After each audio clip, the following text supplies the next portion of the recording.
Ok, thank you. Non sai scritto più grosso? No, è questo qua. Ok. Fatto bene. Vabbè,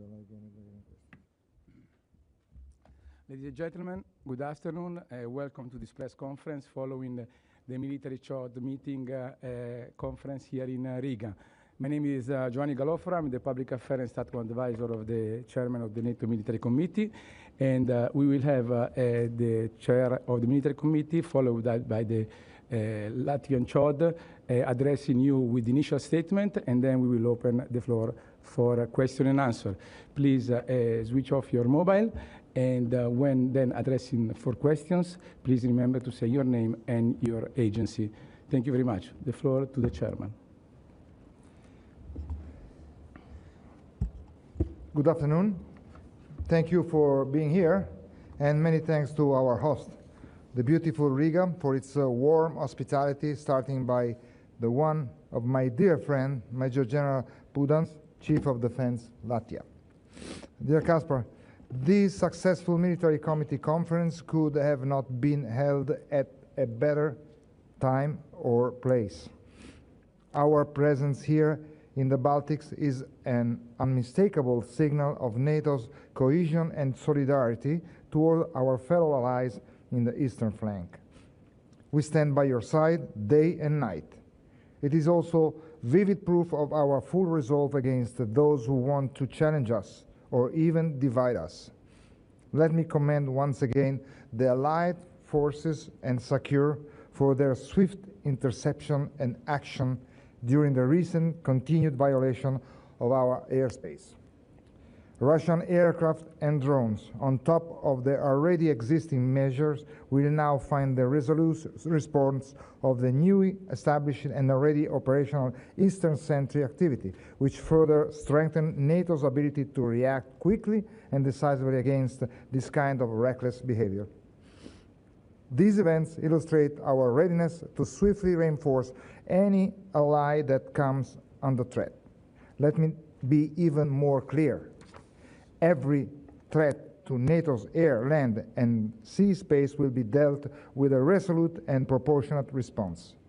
We are ready. There must be no doubt about it.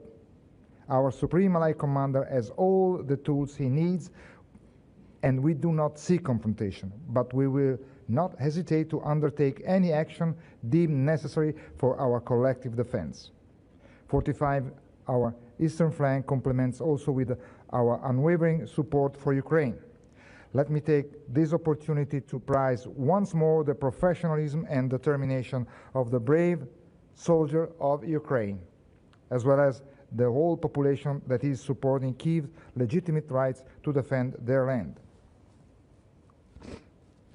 Their fight is our fight, and together with them, we are also learning lessons that are helping a number of allies improving our deterrence, focusing urgent investment in defense, starting from new technologies, but also sensors, weapons, kinetic and non-kinetic tools. Because now, and not later, is the moment to reflect on how much the alliance has achieved or must achieve without delay. This year, all allies are expected to meet or exceed the pre-summit target of investing at last 2% of GDP in defense. But the historic decision taken by allied leaders at the summit in The Hague go even further. There is now a clear commitment to invest 5% of GDP annually on core defense requirement and defense and security-related investment by 2035. Today, the NATO Military Committee, made of the highest military authorities in NATO and the allies, discussed the way forward on this and other summit declarations. Let me share a few highlights. In relation to the implementation of the summit decisions, we confirm that we stand at a crucial point of the enablement path, starting from our action plan to integrate the new defense investment commitment into our regional plans. The good news is that results are already being delivered. The ongoing progress is placing NATO allies in the optimal position to better deter and defend against the alliance's main and future threats in a multi-domain environment. Furthermore, we concurred that the expansion of our transatlantic defense industrial cooperation will help harness emerging technology and promote innovation. We also reiterated our priority about protecting our critical infrastructure and defending our network against destabilizing and hybrid activities, including the cyber attacks targeting airports, as we are continuously experiencing. That said, it is paramount to stress that these, among others, are challenges the military cannot tackle in isolation. It is mandatory that we bolster our civil preparedness to improve the individual and collective capacity to better respond and recover from potential shock and disruptions. This is what we call a whole-of-society approach to security, based on a shared, solid culture of defense.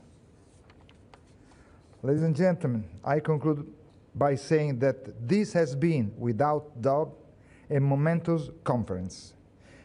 Many takeaways and action items, all linked by one leitmotif: stronger together, now. And let me thank again all the Allied Chief of Defense, SACEUR and SACT, who make sure our unity remains our biggest strength. Kaspar, brother, the floor is yours. Thank you, Admiral. Thank you for your kind words and thoughtful words, and particularly for guiding today's discussions with focus and purpose. It was both an honor and a privilege for our armed forces of Latvia to host this year's NATO Military Committee conference here in Riga. Your presence here is not only our shared commitment to collective security, but also the unity of our alliance. The Russian Federation has been deliberately violating NATO airspace over the past few weeks. Despite being concerning, these actions are neither new nor isolated. They are part of a wider campaign of intimidation and aggression that seeks to destabilize the region, test our unity, and challenge the credibility of deterrence. To be clear, NATO and the NATO Latvia are prepared to defend every single centimeter of NATO territory. Our national and regional defense plans are structured around the principle of fight tonight, now, as the chairman mentioned. While we hope for peace, we prepare for war, because preparation is the surest path to readiness. To that end, Latvia has made substantial progress towards strengthening our military capabilities. We have ongoing procurements and deliveries of advanced medium-range air defense system, coastal defense missiles, and modern rocket artillery. These additions mark a decisive step towards enhancing both our national defense and our contributions to the collective strength of the alliance. Moreover, Latvia has positioned itself as one of the frontrunners in the development and integration of autonomous systems and drone technologies. In today's rapidly evolving battle space, these tools are no longer optional. They serve as the critical enablers of combined arms operations, offering enhanced situation awareness, precision engagement, and operational flexibility. We are also in the process of implementing a layered air defense system, a comprehensive network designed to detect, track, and neutralize hostile multiple forms of detection and interception, creating a robust shield over our territory and our people. Our decisions are grounded in reality. We know that these actions work, because this is precisely what Ukraine has done in their heroic defense against Russian occupation. Ukraine's resilience, innovation, and tactical adaptation has inspired many of us. Latvia will continue to support Ukraine and its defenders in their just and sovereign struggle. As you all heard from Chairman, Russia continues to actively challenge the peace and security of the Euro-Atlantic area and beyond.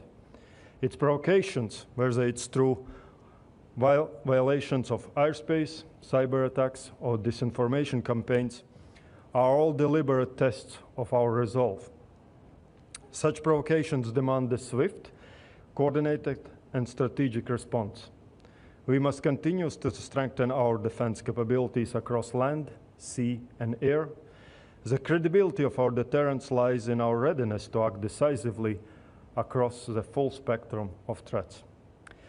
In response, NATO Eastern Sentry is testament to our collective understanding of these threats and our willingness to meet them head-on. It is a framework that enhances our defensive posture, deepens our cooperation among allies, and sends a clear signal to any adversary that NATO stands united. In concluding, I extend my sincere gratitude to every participant into today's discussion. This conference is reaffirmation of our common purpose, a platform for strategic alignment, and a symbol of steadfast determination to defend the peace and prosperity of our nations. Thank you. Admiral General, thank you very much. And now the floor is open for questions. Yes, please. Your name and agency, please. Aaron Eglitis, Bloomberg News. A question to the Admiral.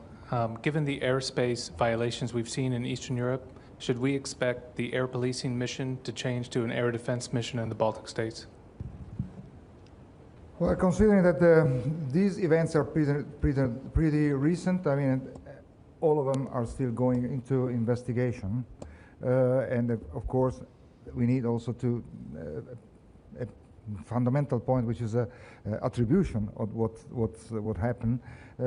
Is still, I would say, still premature to try to assess and go so further. I mean, this could be an option, depending on what will be the final assessment on what is trying to be investigated right now. I would say that this could be one of the options, but not the option. Patrick? Thanks, Patrick Tucker from Defense One.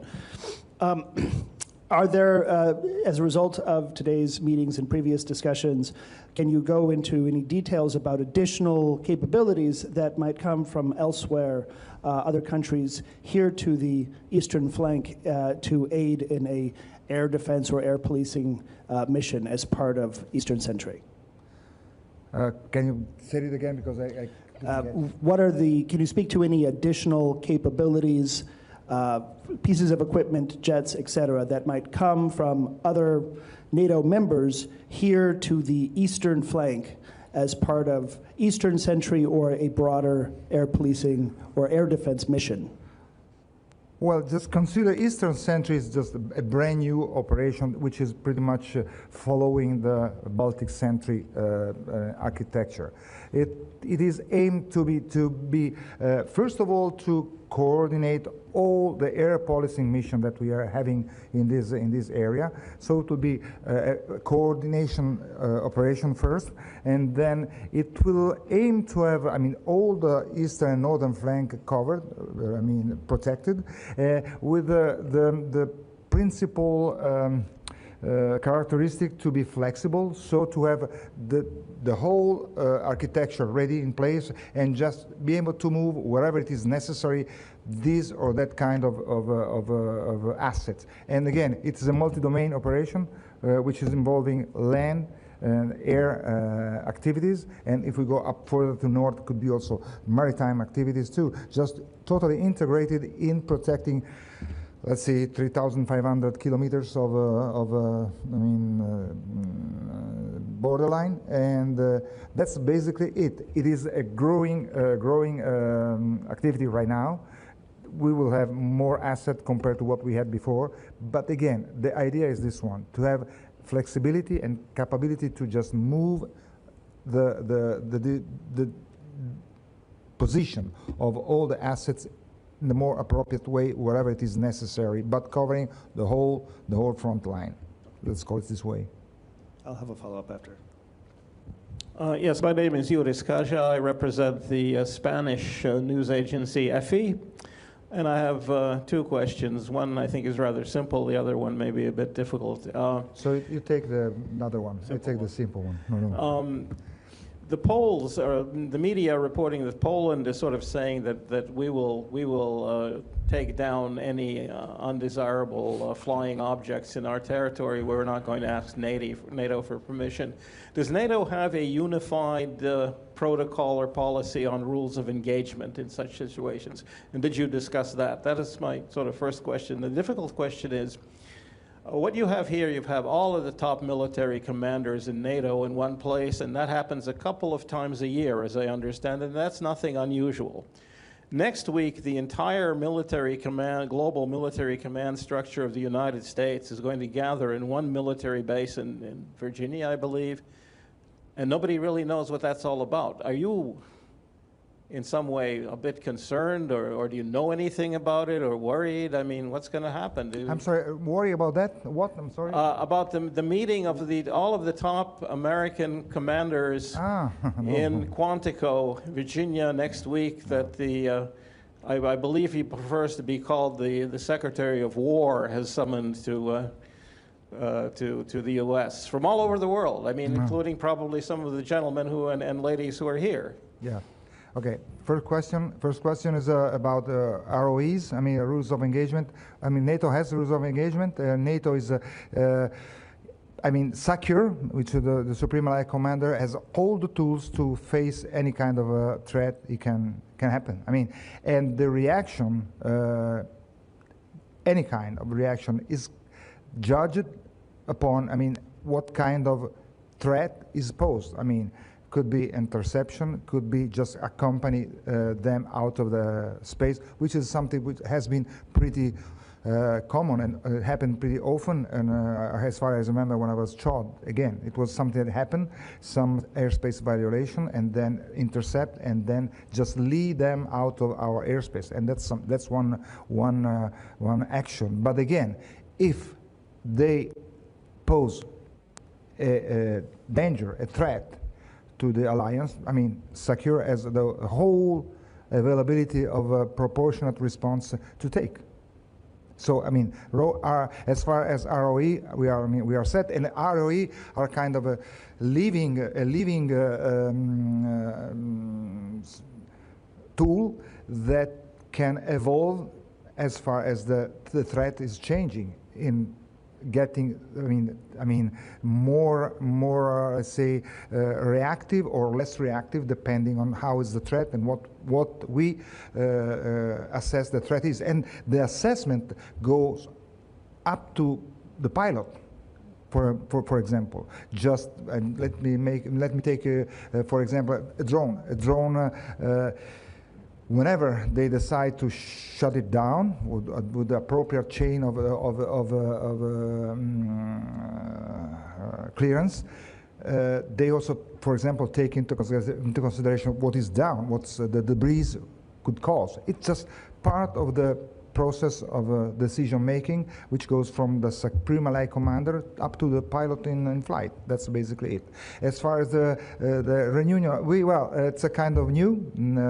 As far as in my 49 years of service, I have never seen that before. But it's probably something that a message that the Secretary of Defense will convey to the top brass, and we will know about that right after it happened. But it's unusual, of course, never done before as far as I remember, but it is in his prerogatives, in his responsibilities and authority to do this. We'll see. Yep. Okay, yep. Thank you, Patrick Tucker again with Defense One. Understanding that this is not yet a policy decision that has been announced or perhaps even made, but among the NATO Military Committee, is there a plan, a known plan among all of the NATO members in the event that the United States were to draw down forces that are stationed in Europe? Okay, this is something that has been discussed a lot. First of all, we have in different, multiple situation guarantee that NATO, that U.S. cares about NATO, and they will not leave NATO alone. But NATO is a military alliance, is a defensive political military alliance. let's assume that one of the allies, the bigger one, needs to reorient some of his energies from some other direction in which he supposes that threat is coming. First of all, the further away you intercept the crisis, the better it is for the alliance, of course. So let's assume that it is from the Indo-Pacific, okay. And so we will witness a partial disengagement, but not to leave NATO alone, to just face other threats, which have impact on NATO too, by the way, with the connection we do have on in today's geopolitical situation. So nothing wrong. I mean, the alliance, if it is a mature and strong alliance that, like we are after 76 years, we are going to fill the gap and just reshuffle everything and just make it happen. The thing is that, and if it will happen, it will be in a coordinated way. I mean, and we will do that together just to rebalance everything in the most efficient and effective way. But that's normal for an alliance. And if that's going to happen, I mean, we're gonna work that out and face it like a big man. So to reiterate, you know how each NATO member knows how they would present new capabilities and work to fill that gap in the event that there were impartial but still participatory. Yeah, we will be able to handle that up to the point in which that if this will be done smoothly and coordinated, that's part of the game, and we were going to face it and solve it. Okay. That's one of the Lithuanian general. The NATO Center for Strategic Excellence is here in Riga, works on information campaigns. Can you comment at all on what you are anticipating in terms of adversarial disinformation, particularly in the coming months and particularly around the Moldovan election, or just here across the Baltic states in general?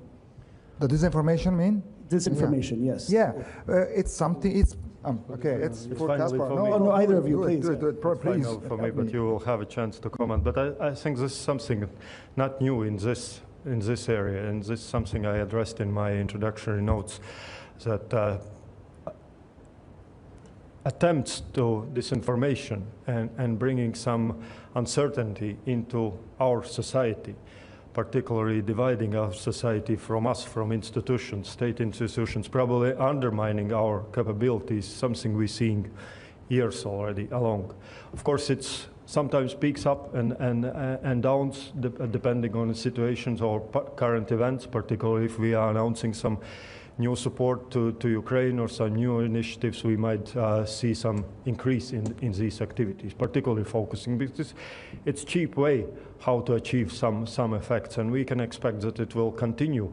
But this is something we have been paid a lot of attention. This center, for example, is for this, that we can timely monitor, identify these potential risks, prepare contingency plans, how to tackle them, where we should react, where we probably just ignore these messages, but mainly to safeguard our unity, our cohesion, because this is what this information is, disinformation campaigns is, to sow the division between us.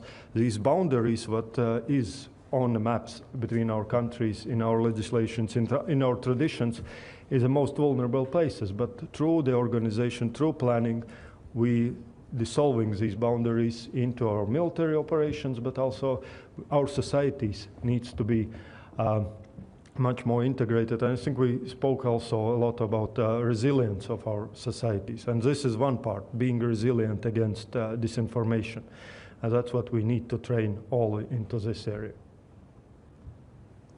We have time for, yes, please, in the back. Andrisidas, Reuters. I have a question to Admiral Dragone. It's about the European Union wall of drones idea. Is it wise for the European Union to undertake a project like this, the drone wall, or should it be a project of NATO? And more generally, what is needed to protect Europe from drones, from drone incursions? I go? It was for you now. Yeah. Take it we are working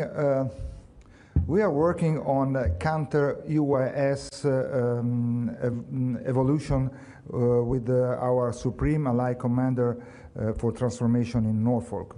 going through all the availability and all the possibility that we can have to face this kind of threat. Of course, we have been doing our job with the F-35, with the F-18, and with something else. But of course, we are striving for something which is, balanced compared to the threat. Cost effective. And the wall drone, I'm not very familiar with that, but we are working within the alliance and with the partners, and the European Union is one of the partners. So the study we are doing, the study that the Supreme Allied Commander for Transformation is doing to give the alliance a reliable, affordable, effective system is taking into consideration also European Union. Also because consider that European Union has a pretty good leverage and grasp on the industry, on the European industry. So that could be a key point in having everybody involved in finding this kind of solution. So basically, we are working. They are working. SACT is working with them, and I think we will find a solution which would be beneficial for all of us. Also because if they into consideration the NATO Eastern flank is pretty much the same that the European Union Eastern flank. We are gonna have a beneficial effect together. Yuris, you have another question? Yep. Please. Yeah, my question is to Major General Pudāns. The media have been reporting, we reported it first already in June, and now the Daily Telegraph picked it up, is that the Estonians are willing to have nuclear-capable F-35s stationed there. Do you, as the head of the armed forces, have a position on whether that would be a good thing to also have nuclear-capable aircraft stationed in Latvia? All our capabilities, what we're developing, is very much focused on being able to host allied troops wherever it's needed into our defense plans or deterrence requirements. Our capability stands there that it is available also for these type of jets being landed here. I think it will bring, of course, quite credible and robust deterrent signal and reassuring signal for our societies. Tactically, we still base or operationally base our advice, collectively made advice, on seeing where these kind of assets to be deployed. But from the perspective of reassurance or signaling, that was one of topics over these last couple weeks, and also previously when we are most voicely advocated for increasing our air policing options and increasing our deterrence. And of course, Eastern Sentry is something we will have these assets deployed in a region and will be ready to host. Either it's nuclear capable or others, if multi-role, it's most what we need here to demonstrate our resolve. Thank you. Ladies and gentlemen, thank you very much for attending this press conference. This concludes this meeting, and see you soon. Thank you very much. Thank you. Thank you.